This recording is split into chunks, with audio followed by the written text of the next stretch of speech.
Lockdown नहीं होता तो देश में 53 लाख से ज़्यादा होते संक्रमित।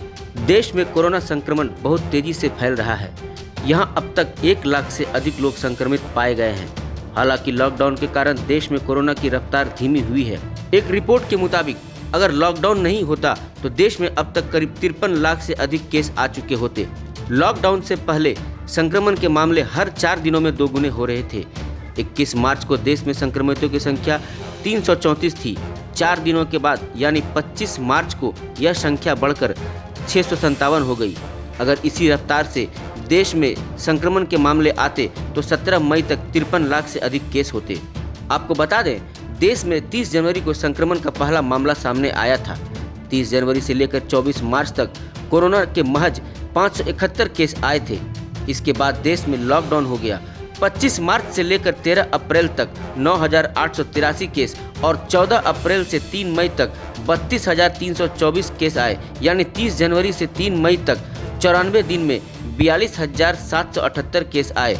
वहीं 4 मई से 17 मई तक यानी 14 दिनों में ही 52,920 मामले आ गए।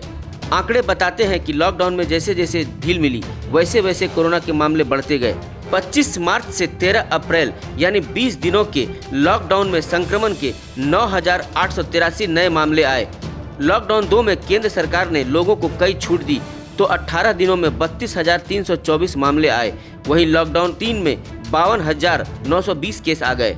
इधर केंद्रीय स्वास्थ्य मंत्री हर्षवर्धन ने बताया कि कोरोना से निपटने में भारत की बेहतर रणनीति के कारण देश में 80,000 मामले होने में 106 दिन का समय लगा, जबकि ब्रिटेन, इटली, स्पेन, जर्मनी और अमेरिका जैसे देशों में यह संख्या होने में 44 से 66 दिन लगे। उन्होंने कहा कि देश में अब 916 समर्पित कोविड-19 अस्पतालों में 1,80,473 बिस्तर, 1,61,169 पृथक वार्ड और 19,304 आईसीयू वार्ड है।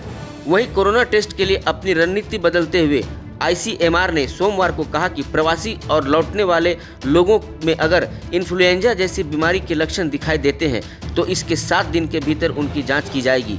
साथ ही आईसीएमआर ने कहा कि जांच नहीं हो पाने की स्थिति में प्रसव समेत अन्य आपातकालीन क्लिनिकल प्रक्रियाओं में देरी नहीं होनी चाहिए।